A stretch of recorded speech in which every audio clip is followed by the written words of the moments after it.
Quand tout autour de nous semble s'assombrir, quand les portes se ferment, que les réponses n'arrivent pas et que la peur semble grandir en nous, il existe une force inébranlable, une lumière qui ne dépend pas des circonstances, qui ne s'éteint pas avec les crises et qui n'est pas affectée par les diagnostics ou les factures. Cette lumière est plus qu'une croyance, c'est une force spirituelle vivante qui commence par une déclaration « Le Seigneur est ma lumière et mon salut ».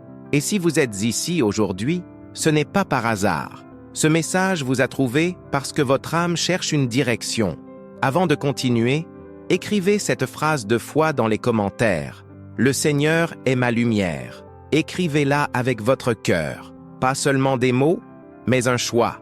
Nombreux sont ceux qui commencent la journée le cœur lourd, déjà aux prises avec des difficultés qui n'ont même pas encore commencé.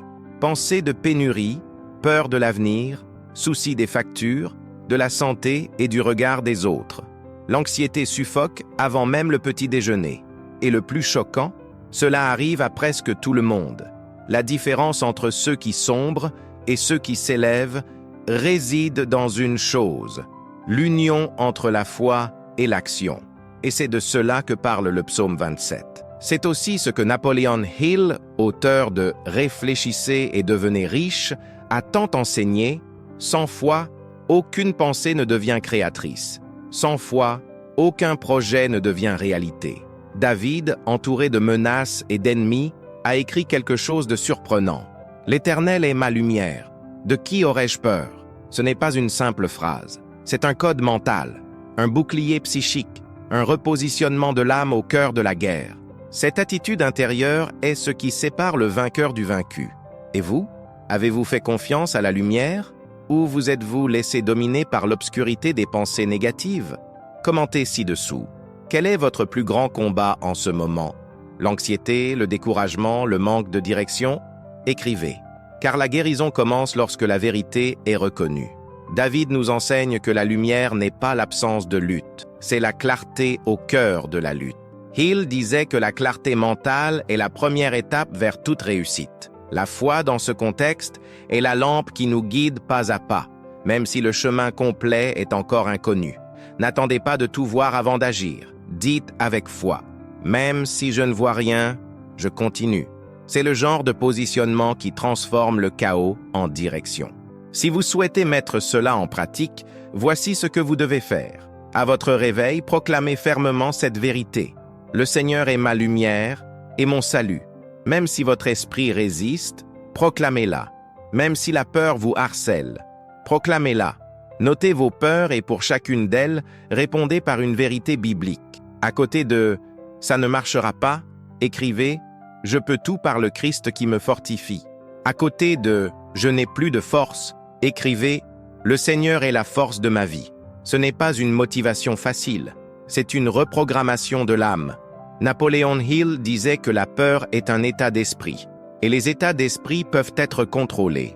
La foi, exprimée dans le psaume 27, est la capacité de contrôler son esprit et de l'abandonner à une puissance supérieure. En l'associant à l'action concrète, vous activez l'esprit créatif. Vous devenez, comme il le disait, un canal vivant d'accomplissement. Alors n'attendez pas d'en avoir envie. Faites le premier pas dès aujourd'hui, même s'il est petit, même imparfait, car l'action allume la lumière. Et voici une autre invitation. Dites-nous dans les commentaires quel verset du psaume 27 vous a le plus touché jusqu'à présent. Vous pouvez écrire un seul mot, mais en le disant, vous affirmez dans l'invisible ce qui devient réel en vous. Et si ce message vous a touché d'une quelconque manière, partagez-le avec quelqu'un. Vous n'imaginez pas combien de personnes luttent seules et ont besoin de cette lumière. Ce voyage qui commence avec le psaume 27 n'est pas une question de théorie. Il s'agit d'une transformation. Ce que vous décidez de faire maintenant, après avoir entendu cette vérité, peut définir les jours à venir de votre vie. Et si vous souhaitez continuer à recevoir ce type de contenu, abonnez-vous à la chaîne et activez la cloche. Vous y trouverez une foi claire, des principes profonds et des enseignements vrais. Le monde peut crier ténèbres, mais vous avez été appelés à porter la lumière. Que ce message soit l'étincelle qui ravive votre courage, éveille votre esprit et repositionne votre âme, car lorsque la foi rencontre l'action, personne ne peut vous arrêter. Et maintenant, dites-moi, choisissez-vous de vivre par la foi ou continuerez-vous à être prisonnier des mêmes schémas de peur? Écrivez votre choix ci-dessous et partons ensemble, car la lumière est déjà en vous. Avez-vous déjà eu l'impression de sourire extérieurement, mais de vous effondrer intérieurement? Avez-vous déjà vécu ce moment où vous sembliez fort aux yeux de tous, mais où, au fond, vous ne cherchiez qu'à vous réfugier? David savait exactement ce que c'était. Il était roi oint, guerrier acclamé, un leader devant les hommes. Mais même entouré d'applaudissements, il fut aussi persécuté, trahi, abandonné. Et qu'a-t-il dit en ces jours sombres? L'Éternel est la force de ma vie. De qui aurais-je peur? Ce n'est pas seulement une profession de foi, c'est une décision. Où placer votre confiance? Et vous? En qui ou en quoi avez-vous placé votre stabilité? Commentez ici. Quelle est votre plus grande source de force dans les moments difficiles?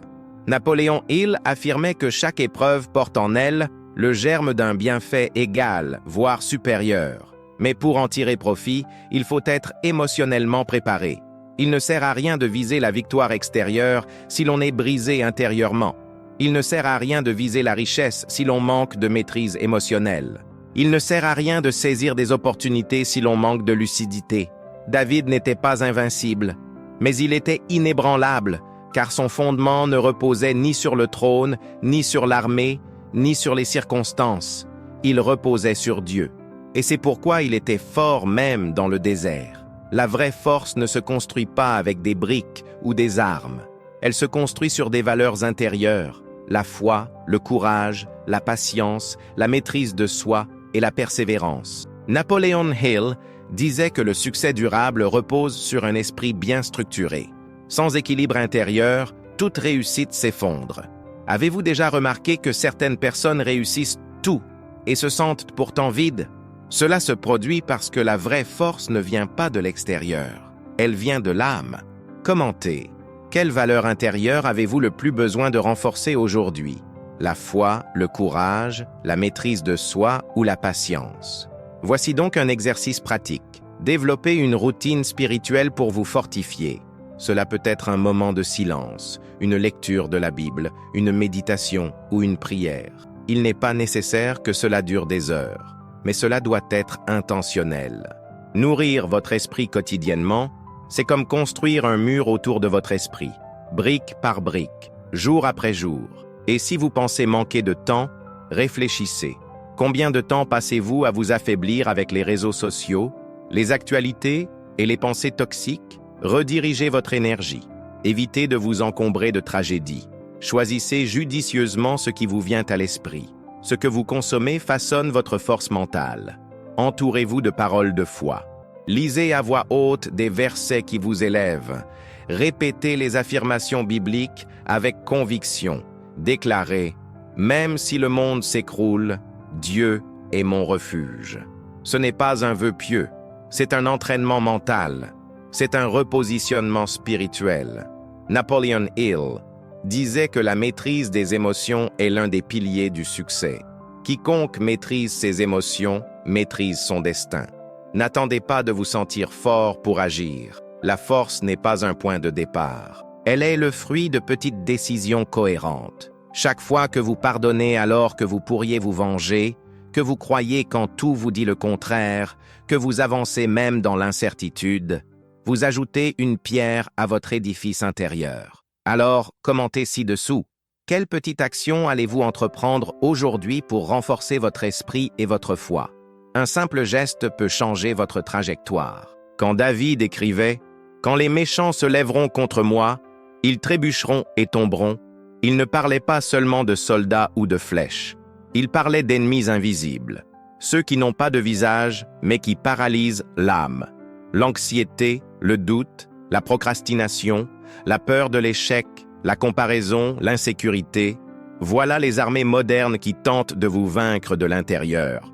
Et soyons honnêtes, combien de fois avez-vous commencé quelque chose avec enthousiasme pour, peu après, vous ruiner avec des pensées négatives? Laissez un commentaire ci-dessous. Quel ennemi invisible vous tourmente le plus aujourd'hui?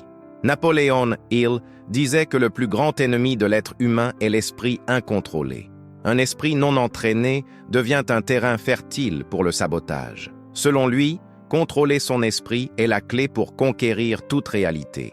En entraînant son esprit à penser positivement, de manière concentrée et fondée sur la foi, on se protège de la peur. Et le plus impressionnant, le psaume 27 nous le montre précisément. David n'était pas exempt de peur, mais il était guidé par la conviction. Il n'a pas renié ses ennemis. Il a déclaré que ce seraient eux qui trébucheraient. Mettons cela en pratique. Première étape, identifiez vos ennemis invisibles. Prenez un stylo et du papier dès maintenant. Notez les pensées qui vous paralysent. Cela pourrait être « Je ne suis pas capable »,« Personne ne m'apprécie »,« Je vais échouer ». Nommez ce qui vous opprime. Deuxième étape, répondez à chaque pensée par une vérité. Utilisez des versets. Utilisez des affirmations de foi. « Je ne suis pas capable »,« Je peux tout par le Christ qui me fortifie »,« Je vais échouer »,« Le juste peut tomber 7 fois, mais il se relève ». Faites cela chaque jour. La répétition crée la transformation.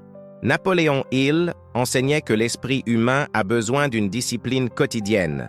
Tout comme le corps a besoin d'exercice physique, l'esprit a besoin de renforcement spirituel et émotionnel. Prenez-en l'habitude. Réveillez-vous et affirmez vos vérités. Avant de vous coucher, déclarez vos progrès.